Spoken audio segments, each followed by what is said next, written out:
제20강 전세권의 일반 및 전세권의 취득 등에 대해서 살펴보겠습니다. 지금까지 우리가 용익물권 중 지상권과 지역권에 대해서 살펴봤고, 이제 남은 것이 용익물권 중에서 이제 전세권이 있습니다. 타인의 부동산의 이 물권법적 이용 방법을 보면은 바로 지상권, 지역권이 있죠. 지상권이라는 것은 타인의 토지 위에 어떤 건물이나 공작물을 소유하기 위해서 이용할 수 있는 용익물권이고, 그 다음에 지역권이라는 것은 타인의 토지를 자기의 토지에 편익에 제공할 수 있는 그러한 용익물권이 됩니다. 그 다음에 용익물권으로서 전세권이 있는데, 전세권의 대상은 토지와 건물입니다. 건물의 경우에도 전세권의 대상이 된다. 토지만이 아니라 건물도 전세권의 대상이 된다는 점에서 그 지상권, 지역권과 차이가 있겠습니다. 물론 타인의 토지나 건물을 물권법적인 이용 방법 외에도 물론 채권법적 이용 방법으로서 임대차, 사용대차 등이 있습니다. 그래서 이에 의하는 것도 가능하다라고 하겠습니다. 먼저 전세권의 의의와 법적 성질 등에 대해서 살펴보겠습니다. 전세권이란 전세금을 지급하고 타인의 부동산을 점유하여 사용 수익하면서 전세권이 소멸을 하면 전세금 반환 청구와 관련해서 전세금의 우선 변제를 받을 수 있는 특수한 용익물권이 되겠습니다. 그러니까 전세권이라는 것은 바로 타인의 부동산에 대해서 이 전세금을 지급하죠. 전세금을 지급하고 타인의 부동산을 점유해서 사용 수익할 수 있습니다. 그런데 여기서 끝나는 것이 아니라 전세권의 경우에는 이 전세금 반환과 관련해서는 바로 우선 변제권이 인정되는 그러한 용익물권입니다. 특히 이 전세금 반환과 관련해서 전세권자는 전세 목적물에 대해서 우선 변제권을 가지고 있는데, 이 전세금 반환과 관련해서 우선 변제권이 있으므로 이 전세권의 법적 성질이 문제가 됩니다. 그러니까 전세권의 법적 성질에서 하나의 어떤 용익물권적 성질, 이것을 담보물권적 성질이 있다는 것이 되겠습니다.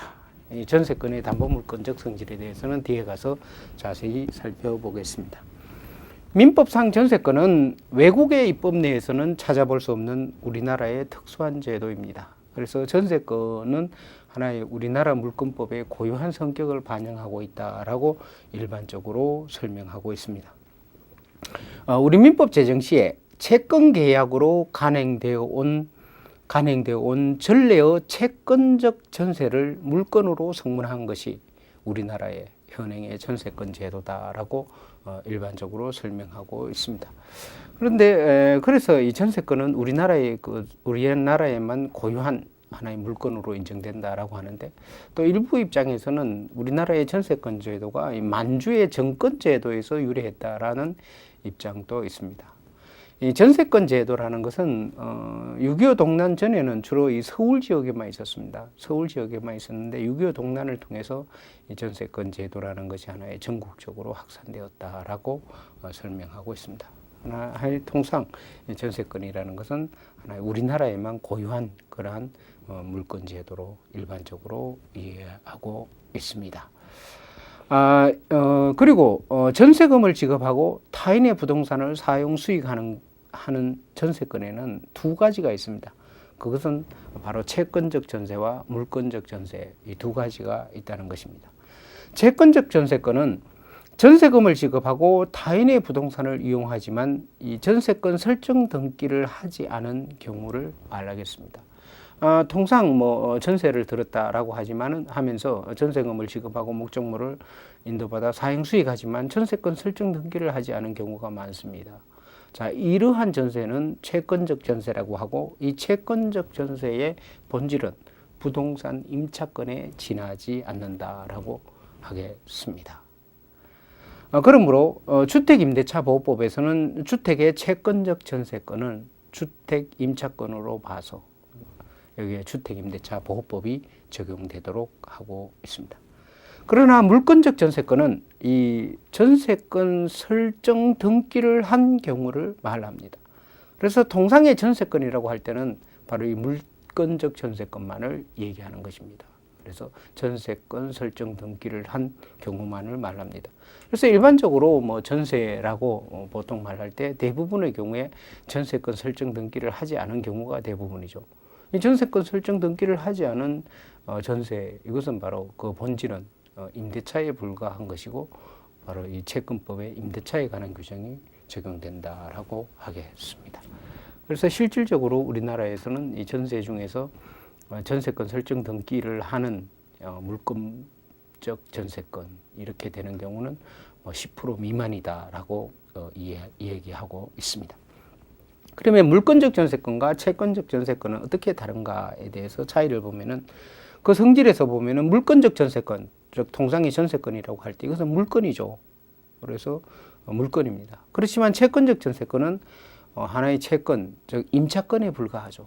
이런 경우에 임차인은 임대인에 대해서 목적 부동산을 사용 수익할 수 있도록 청구할 수 있는 채권에 불과한 것이 됩니다. 대항력에서 보면 물권적 전세권은 당연히 물건이니까 대항력이 있는 것이죠. 채권적 전세권은 채권이니까 대항력이 원칙적으로 없습니다.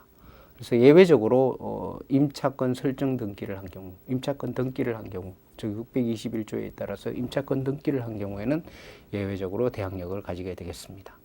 그 다음에 존속기간에 대해서 보면은 물권적 전세권은 최장 존속기간이 10년을 넘지 못하도록 하고 있고, 채권적 전세권은 20년을 넘지 못하도록 하고 있습니다. 그 다음에 처분성에서 보면은 물권적 전세권은 물건이니까 이 처분의 자유가 인정됩니다. 그래서 전세권자는 전세권 목적물을 양도하거나 또 임대할 수도 있고, 또 전전세를 할 수 있고, 전세권을 담보에 제공할 수도 있습니다. 채권적 전세권은 임대인의 동의 없이 임차권의 양도나 전대는 불가하다라고 하겠습니다. 그 다음에 우선 변제권에서 보면은 물권적 전세권은 우선 변제권이 있습니다.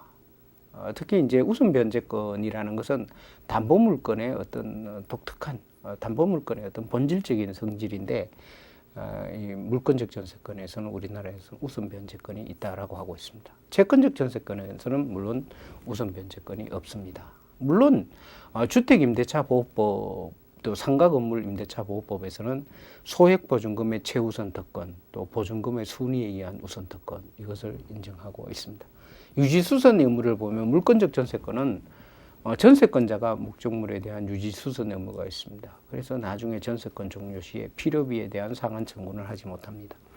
그 다음에 채권적 전세권의 경우에는 유지수선 의무가 임대인에게 있습니다. 그래서 임대차에 있어서는 임차인은 임대인에게 원칙적으로 필요비의 상환 청구를 할 수 있는 그러한 결과가 나오게 됩니다. 그 다음에 전세권의 법적 성질에 대해서 보겠습니다. 먼저 전세권의 목적물을 보면은, 전세권은 부동산을 목적으로 하는 제한물건입니다.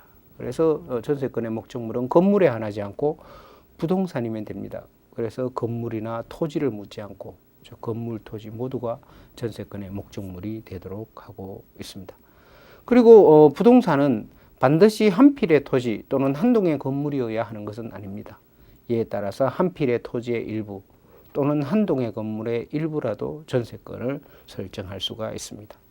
부동산의 일부를 전세권의 목적으로 하는 경우에는 전세권 등기 시에 그 도면을 첨부하도록 하고 있습니다. 그러나 농경지는 전세권의 목적으로 할 수 없다라고 303조 2항에서 금지하고 있습니다. 즉 농지법에 보면은 농지의 임대차를 원칙적으로 금지하고 있죠. 그래서 이러한 균형을 봤을 때 농경지는 전세권의 목적물로 할 수 없도록 하는 것이 타당하다라고 하겠습니다. 두 번째로 전세권은 사용수익권입니다. 전세권은 타인의 부동산을 점유하여 그 부동산의 용도에 쫓아 사용수익하는 권리다라고 하겠습니다. 이와 같이 전세권은 목적 부동산을 사용 수익하는 것을 본체로 하기 때문에 그 부동산에 대한 점유할 수 있는 권리를 당연히 포함하겠습니다. 그래서 전세권에서는 전세권자가 목적물을 점유해서 사용 수익하려니까 이 전세권자는 소유자와 마찬가지로 상린관계, 전세권자에게도 상린관계에 관한 규정이 준용이 됩니다. 그 다음에 전세권에는 토지, 건물 모두가 전세권의 목적물이 될 수 있죠. 그래서 토지 전세권, 건물 전세권이 있을 수 있습니다. 그런데 건물 기타 공작물이나 수목을 소유하기 위하여 토지 전세권을 설정할 수 있는가가 문제가 되겠습니다. 여기에 대해서는 부정설도 있고 긍정설도 있습니다.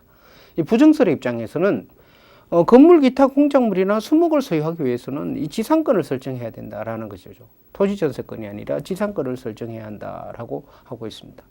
그리고 이 전세권의 경우에는 이 최장 존속 기간이 10년으로 되어 있죠. 이런 것을 봤을 때는 건물 기타 수목의 소유를 위해서는 토지 전세권은 설정하지 못하고 지상권을 설정해야 한다라고 보고 있습니다. 그런데 긍정설이 통설입니다. 즉 건물 기타 공작물이나 수목의 소유를 위해서도 이 건물 토지 전세권을 설정할 수 있다고 봅니다. 즉 이 긍정설에 의하면은 지상물의 소유를 위하여 지상권만을 설정할 수 있는 것이 아니라 토지 전세권 또 토지 임대차 등을 자유롭게 설정할 수 있다고 보고 있습니다. 그 다음에 전세권에는 전세금의 지급이 있어야 합니다. 이 전세금의 지급은 전세권의 요소가 되겠습니다. 이때 전세금은 전세권자가 전세권 설정자에게 지급하는 금전을 말하는 것이죠.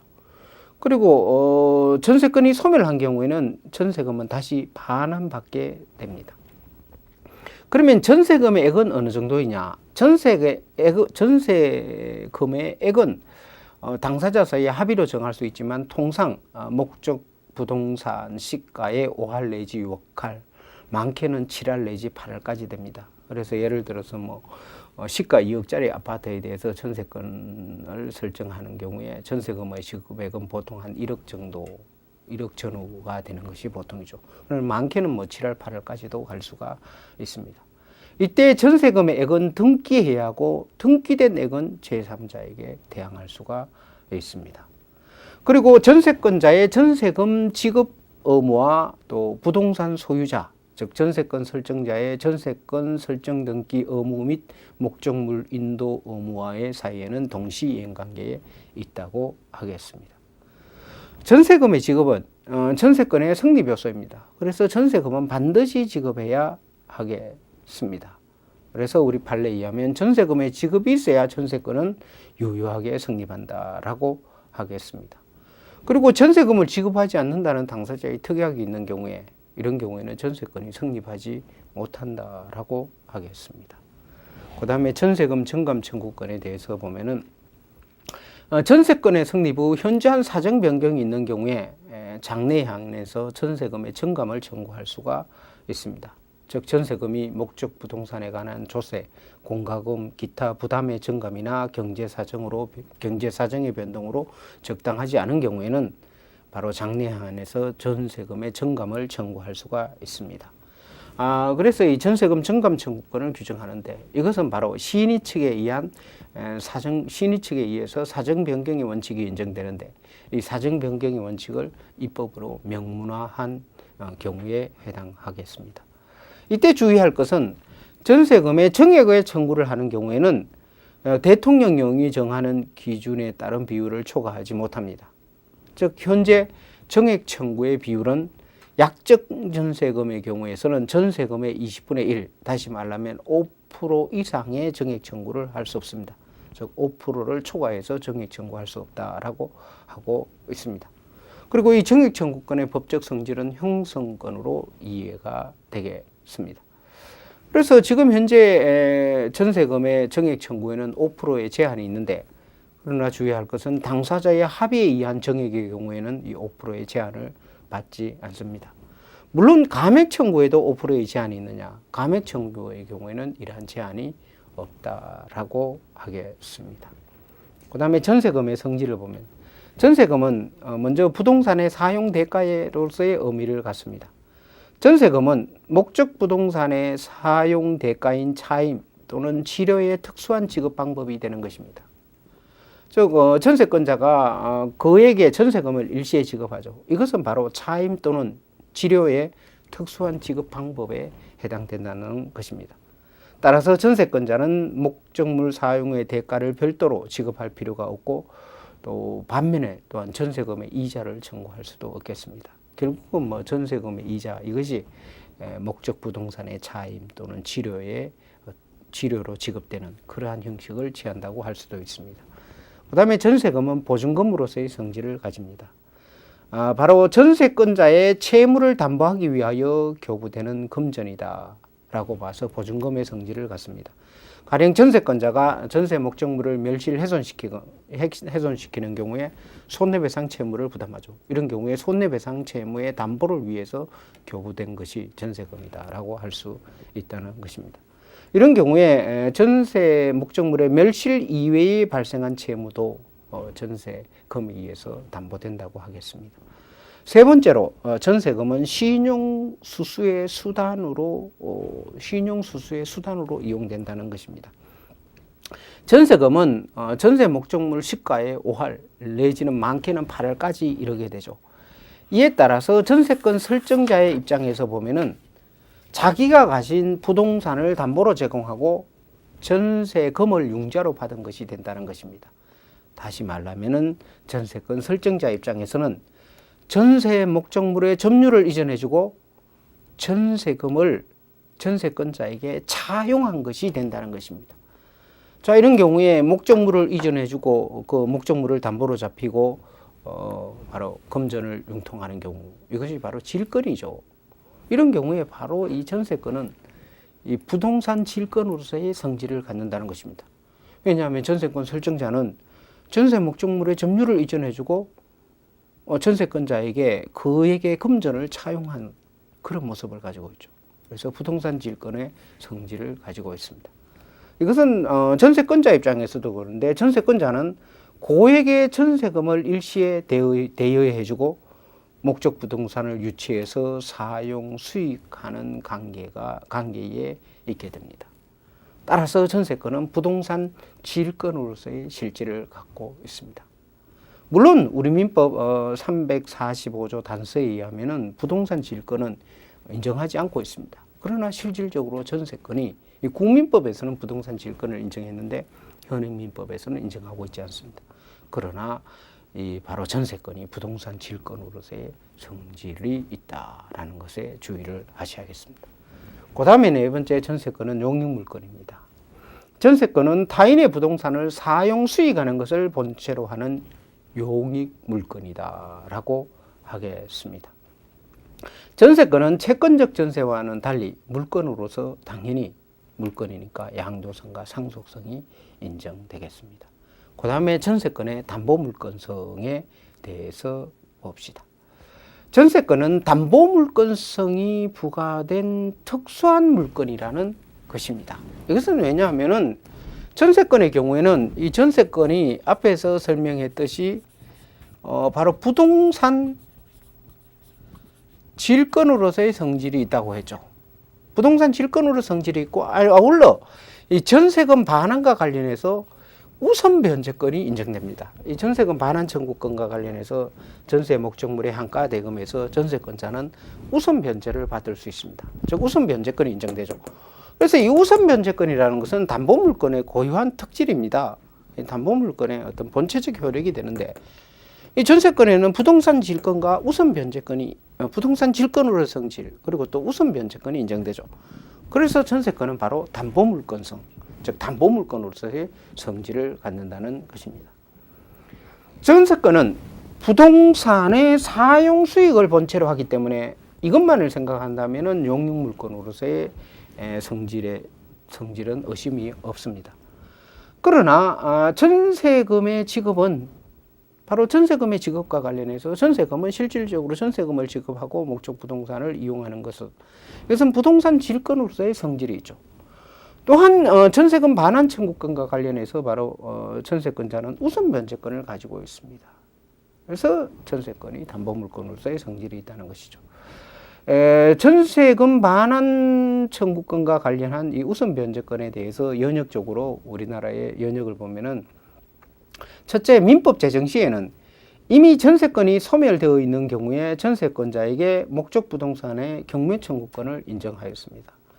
그리고 두 번째, 구경매법에서는 배당에 있어서 저당권자와 전세권자의 순위는 등기의 선호에 의한다라고 했습니다. 그러니까 이 과거의 법에서는 전세권자에게 목적 부동산에 대한 경매 청구권을 인정하고 있고 또 배당에 있어서는 저당권자와의 관계에 있어서는 등기의 선호에 의한다라고 받고 있었습니다. 이에 따라서 명시적으로 우선 변제권이 있다라는 명문의 규정은 없었죠. 그러나 통설은 전세권에는 우선 변제권이 있다라고 봤습니다. 그래서 전세권에 우선 변제권이 있느냐라는 것이 학설의 대립이 있었지만은 이와 같은 학설의 대립은 1984년 민법 개정으로서 완전히 해소되었습니다. 즉 84년 민법 개정 시에 전세권의 우선 변제권을 명문으로 인정을 함으로써 전세권의 담보물권성을 입법적으로 명확히 하였다고 할 수가 있습니다.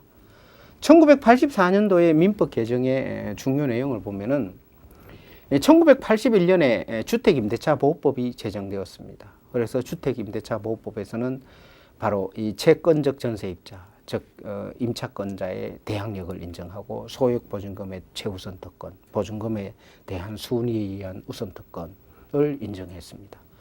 그래서 주택임대차보호법이 제정됨으로써 채권인 임차권이 이 전세권보다 어떤 면에서 더 강한 효력을 갖게 되었어요. 그래서 임차권과, 즉 주택임차권과 전세권과의 불균형을 제거하기 위해서 1984년에 전세권에 관한 일부 개정이 있었습니다. 그 개정의 중요 내용을 보면은 첫째, 전세권 반환 청구권에 관해서 우선 변제권을 명문으로 인정을 했습니다. 그 다음에 건물 전세권에 관해서 최단 존속 기간을 신설했어요. 건물 전세권의 최단 존속 기간은 1년이다라고 이 규정을 신설하고, 그 다음에 법정 갱신 제도를 도입하였습니다. 그 다음에 세 번째로 전세금 청감 청구권을 신설을 하였죠.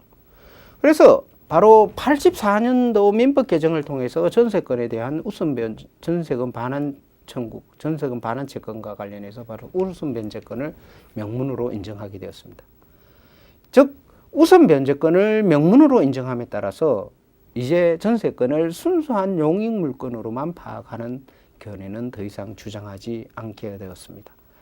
그러면은 전세권은 용익물권적 성질이 있고 또 담보물권적 성질이 있죠. 이 양자의 관계를 어떻게 파악할 것인가가 문제 있는데, 그에 대해서는 첫째로 전세권을 용익물권으로서 보고 전세권의 용익물권으로서의 성질과 또 담보물권으로서의 성질이 동등한 비중으로 이해하려는 견해가 있습니다.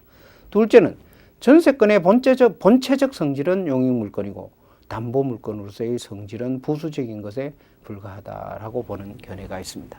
이 두 번째 견해가 특수용익물권설이죠. 생각컨대 전세권은 용익물권과 담보물권의 양성질을 가지고 있습니다. 그러나 그 본체는 목적 부동산의 사용 수익에 있음으로써 이 특수용익물권설이 타당하겠습니다. 그래서 전세권은 하나의 특수용익물권이다라고 봐서 전세권의 본체적 효력은 용익물권이고, 그 다음에 담보물권으로서의 부수적 성질이 있다라고 하겠습니다. 그 다음에 이 전세권이 담보물권으로서의 성질을 가지니까 그 담보물권의 통유성에 관한 규정이 그대로 적용된다라는 것이 통설의 입장입니다. 그러나 소수설에서는 이 전세금 반환 채권과 관련해서 이 전세권의 담보물권의 성질, 이것은 담보물권으로서의 통유성, 이것은 전세금 반환 채권에는 인정되지 않는다라는 소수설도 있습니다. 이 소수설은 전세권은 그 본질은 용익물권이지만 전세권이 소멸 후에 담보물권으로서의 성질을 갖기 때문에 담보물권으로서의 통유성, 이것은 인정되지 않는다라는 입장에 있습니다. 그래서 전세권의 성질로서 이 전세권은 용익물권적 성질을 갖지만 또한 담보물권적 성질을 갖는다라는 것에 주의를 하셔야겠습니다. 두 번째, 전세권의 취득과 존속 기간에 대해서 보겠습니다. 전세권은 설정 계약에 의해서 취득할 수 있고 취득할 수가 있고, 그 외에 어떤 법률의 규정에 의해서도 취득할 수가 있겠습니다. 먼저 설정 계약에 의한 취득을 보면은 전세권은 전세권자와 전세권 설정자 사이에 전세권 설정 계약 플러스 등기, 그 다음에 전세금의 지급, 이것이 있으면 전세권의 취득은 되겠습니다. 다시 말하면 전세권은 전세권 설정에 관한 물권적 합의와 등기, 또 전세금의 지급이 있을 때 비로소 전세권은 성립하고 취득된다고 하겠습니다. 목적 부동산의 인도는 전세권의 성립 요소는 아니겠습니다. 그리고 전세권의 객체는 건물에 한하지 않고 부동산이면 토지, 건물, 모두를 묻지 않고 전세권의 목적으로 할 수가 있습니다. 그리고 전세권의 목적인 부동산은 한 필의 토지 또는 한 동의 건물에 한하지 않고 한 필의 토지의 일부나 또 한 동의 건물의 일부에 대해서도 전세권을 설정할 수 있습니다. 근데 한 동의 건물의 일부에도 전세권을 설정할 수 있는데 이와 관련해서 이제 이 경매 청구권, 전세권 소멸 시의 경매 청구권과 관련해서 약간의 문제성이 있습니다. 그 다음에 전세금의 지급은 전세권의 성립 요소이므로 전세금은 반드시 지급해야 합니다.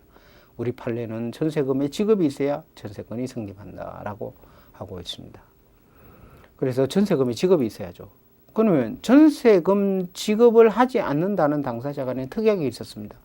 자, 이런 경우에 전세권이 인정되느냐? 이런 경우는 전세권이 인정되지 않고, 이런 경우에는 우리 민법 138조 무효행위의 전환 이론에 따라서 전세권 불지급 특약이 있는 경우에는, 이런 경우에는 사용대차나 또는 임대차의 성질을 인정할 수가 있겠습니다. 그 다음에 두 번째로 전세권의 존속기간에 대해서 보겠습니다. 설정행위로 존속기간을 정하는 경우에 대해서 보면 먼저 토지 임차권과 토지 전세권, 이 건물 전세권을 나누어야 하겠습니다. 먼저 토지 전세권의 존속기간에 대해서는 당사자가 설정행위로 정할 수가 있습니다. 이때 존속기간을 설정행위로 정할 수 있는데 존속기간 중에서 최장 존속기간에 제한이 있습니다. 토지 전세권의 존속기간은 10년을 넘지 못합니다. 그리고 당사자의 약정에 의해서 10년을 넘게 약정한 경우에는 10년으로 단축이 되겠습니다. 그 다음에 건물 전세권의 존속기간을 보면은 건물 전세권의 존속기간도 뭐 당사자의 약정으로 정할 수가 있습니다. 그런데 여기에는 최단 존속기간과 최장 존속기간의 제한이 있습니다. 먼저 건물 전세권의 최장 존속기간을 보면은 최장 존속기간은 10년을 넘지 못하고 또 당사자의 약정기간이 10년을 넘은 경우는 10년으로 단축이 됩니다. 그리고 최단 존속기간이 있는데 최단 존속기간은 1년입니다. 그래서 약정기간을 1년 미만으로 약정한 때는 1년으로 하도록 하고 있습니다. 이것은 바로 84년 민법 개정으로서 건물 전세권의 최단 존속기간을 규정한 것입니다. 그리고 건물 전세권에는 뒤에서 보듯이 법정갱신이 인정되고 있습니다. 그 다음에 설정행위로 해서 기간을 정하지 않은 경우에는 어떻게 되느냐. 설정계약으로서, 즉 전세권 설정계약에서 전세권의 존속기간을 약정하지 않은 경우는 기간의 약정이 없는 것이 되죠. 이런 경우에 각 당사자는 언제든지 상대방에 대해서 전세권의 소멸 통고를 할 수 있습니다. 상대방이 이 통고를 받은 날로부터 6개월이 경과하면 전세권은 소멸하겠습니다.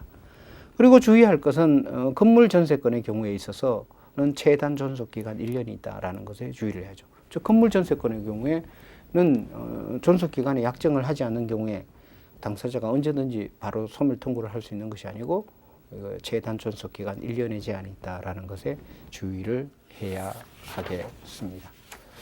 그 다음에 전세권의 갱신에 대해서 보면은 약정갱신의 자유가 있습니다.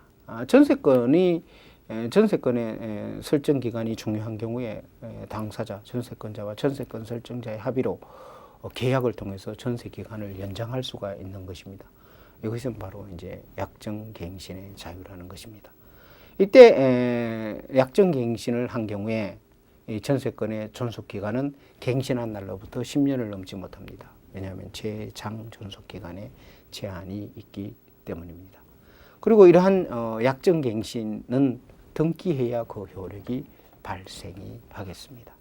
그 다음에 전세권의 법정갱신이 있습니다. 이것은 법정갱신은 묵시적 갱신이라고 하는데 건물 전세권에 한하여서 이 법정갱신을 인정하고 있습니다. 바로 84년 민법 개정을 통해서 건물 전세권에 대해서 법정갱신 제도를 규정하고 있습니다. 이것은 바로 주택임대차 보호법에서 주택임대차의 이 법정갱신을 인정함으로써 이와 균형을 맞추기 위해서 전세권에도 법정갱신을 인정하였습니다.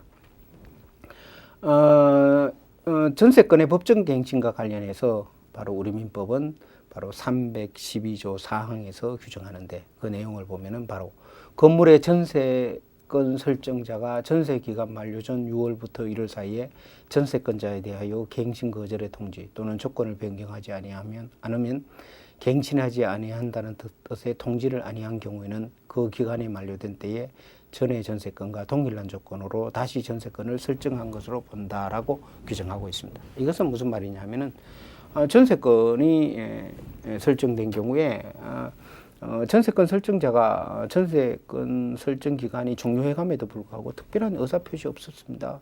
전세권 종료 6개월에서 1개월 사이에 어떤 전세권을 갱신하지 않겠다 또는 뭐 이런 조건의 변경 등에 관한 특별한 의사표시가 없었어요.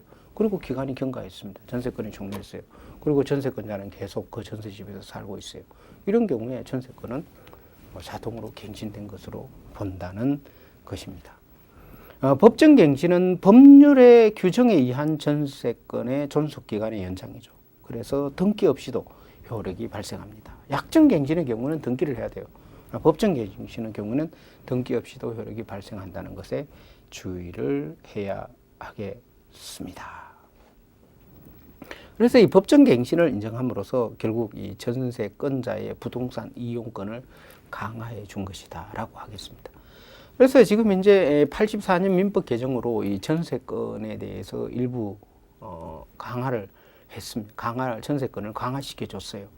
그런 전세권자의 권리를 강화시켜 줬습니다. 그러나 실질적으로 이 채권인 주택임대차보호법, 채권인 주택임대차에 있어서 임차인의 권리와 또 전세권자의 권리 이 두 개를 비교해 보면 어떻게 보면 주택임대차보호법에 의해서 보호받는 임차인의 권리가 강하다고 할 수도 있습니다. 왜냐하면 전세권의 경우에 건물 전세권의 최단 존속기간은 1년이죠. 그러나 주택임대차에 있어서 주택임차권의 최단 존속기간은 2년입니다. 뭐 등등 여러 가지 성질을 봤을 때 오히려 보면 주택임대차보호법상의 임차인의 권리가 이 전세권에 의해서 보호받는 전세권자의 권리보다 더 강한 측면도 있다라고 하겠습니다. 그 다음에 세 번째로 전세권의 효력에 대해서 보겠습니다. 전세권의 효력은 크게 전세권자의 사용 수익권, 즉 전세 목적물에 대한 사용 수익권과 또 전세권자의 의무, 그 다음에 전세권자의 처분 이런 것으로 나눌 수 있는데 제20강에서는 전세권자의 사용 수익권과 의무에 대해서 보고 그 효력 중에서 나머지 전세권의 효력의 나머지에 대해서는 제21강에서 보도록 하겠습니다.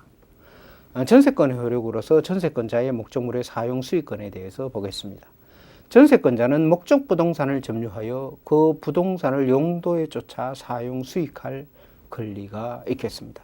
전세권은 기본적으로 용익물권이죠. 그러니까 당연히 목적물을 점유해서 사용 수익할 수 있다라고 하겠습니다.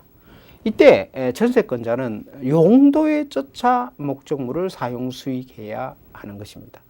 전세권자가 용도에 따라서 사용 수익하지 않는 경우, 예를 들어서 주거용 건물에 대해서 주거용 목적으로 전세권을 설정해 놓고 그것을 나중에 영업용으로 사용합니다. 자, 이런 경우에는 용도 위반이죠. 이런 용도 위반이 있는 경우에 전세권 설정자는 전세권자에게 전세권 소멸을 청구할 수가 있습니다. 이러한 전세권 소멸 청구권의 법적 성질은 형성권이라고 하겠습니다. 그 다음에 두 번째로 전세권 설정자는 이 용도 위반 등에 대해서 소멸 청구와 더불어서 원상회복 또는 발생한 손해의 배상을 청구할 수도 있다고 하겠습니다. 그 다음에 전세권의 효력이 미치는 범위와 관련해서 전세권은 타인의 부동산을 점유해서 사용 수익하는 것을 목적으로 하는 용익물권이죠. 그래서 토지전세권의 경우에 있어서 토지전세권의 효력은 별 문제가 없습니다. 토지전세권은 당연히 토지 소유권의 효력이 미치는 범위 내에서 목적물을 사용 수익할 수가 있다고 하겠습니다. 그런데 건물 전세권의 경우에는 약간의 문제가 있어요. 우리나라는 토지와 건물을 별개의 부동산으로 하고 있기 때문에 문제가 있습니다. 그래서 건물 전세권에 있어서 전세권 보호를 위한 두 가지 규정을 두고 있습니다. 첫째, 건물 전세권의 지상권, 임차권에 대한 효력이 문제가 됩니다. 타인의 토지 위에 건물을 소유하는 자가 그 건물의 전세권을 설정한 때는 그 전세권의 효력은 그 건물의 소유를 목적으로 하는 지상권 또는 임차권에도 미친다라고 하고 있습니다. 여기서 무슨 말이냐 하면은 갑의 토지 위에 어리 건물을 가지고 있습니다. 어리 건물을 가지고 있는데 그러면은 갑의 토지의 이용권을 설정해줘. 갑의 토지의 이용권에 갑의 토지를 이용할 수 있는 지상권이나 임차권을 설정했습니다. 그러니까 을은 자신의 건물을 갑의 토지상에 지상권이나 임차권을 설정하고 건물을 지었다고 합시다. 이런 경우에 을이 이 건물에 대해서 병에게 전세권을 설정했습니다. 병이 전세권자죠. 이런 경우에 전세권자는 이 건물에 대해서만 전세권을 갖고 있지만 이 건물이 존립하기 위한 기반인 지상권, 임차권에 대해서도 이 전세권의 효력이 미친다는 것입니다. 즉 전세권자의 전세권의 효력이 건물의 소유를 목적으로 하는 지상권, 임차권에도 미친다라고 하겠습니다. 이것은 건물 전세권의 효력을 확장한 규정이 되겠습니다. 그리고 전세권 설정자는 전세권자의 동의 없이 지상권 또는 임차권을 소멸하게 하는 행위를 하지 못하겠습니다. 이에 위반하여 소멸케 하더라도 전세권자에 대한 관계에서는 무효이고 전세권자는 대지에 대한 사용권을 주장할 수 있다고 하겠습니다.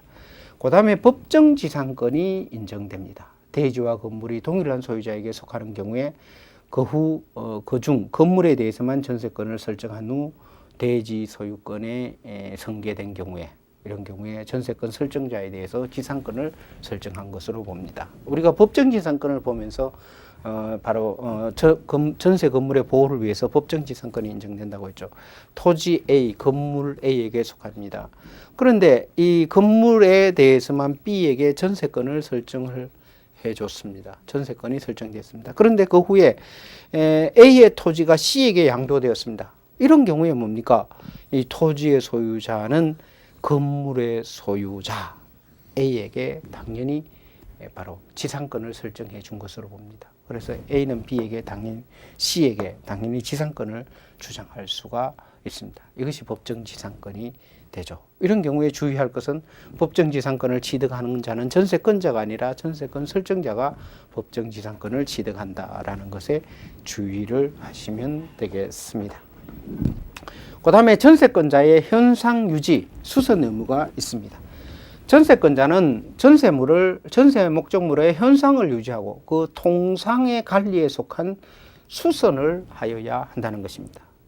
즉 전세 목적물의 현상을 유지하고 이 수선을 통상에 속하는 수선을 할 의무는 전세권자에게 속하는다라는 것입니다. 예를 들어서 아파트에 전세권을 설정하고 전세권자가 살고 있는데 아파트에 벽지가 낡았습니다. 이런 경우에 낡은 벽지를 누가 발라야 되느냐, 누구의 비용으로 누구가 벽지를 새롭게 해야 되느냐, 여기에 대해서는 바로 전세권자가 해야 된다라는 것입니다. 왜냐하면 전세 목적물의 현상 유지 수선 의무는 전세권자에게 있기 때문이 되겠습니다. 그 외 전세권의 효력에 대해서 보면은 전세권은 부동산을 이용하는 권리죠. 그래서 이웃 토지와의 이용의 조절을 위한 상린관계 규정, 이것은 바로 전세권자에게도 그대로 적용이 되겠습니다. 그 다음에 전세권의 내용의 실현이 제3자를 통해서 방해받는 경우에는 전세권자는 물권적 청구권을 행사할 수 있습니다. 전세권도 물권이죠. 그래서 당연히 전세권에 의해서도 물권적 청구권을 행사할 수 있습니다. 그 다음에 전세권자는 전세금 정감 청구권 이런 것을 행사할 수도 있겠습니다. 그래서 오늘은 전세권 제20강에서는 전세권 일반, 그 다음에 전세권의 취득, 그 다음에 전세권의 효력의 일부분에 대해서 살펴봤습니다.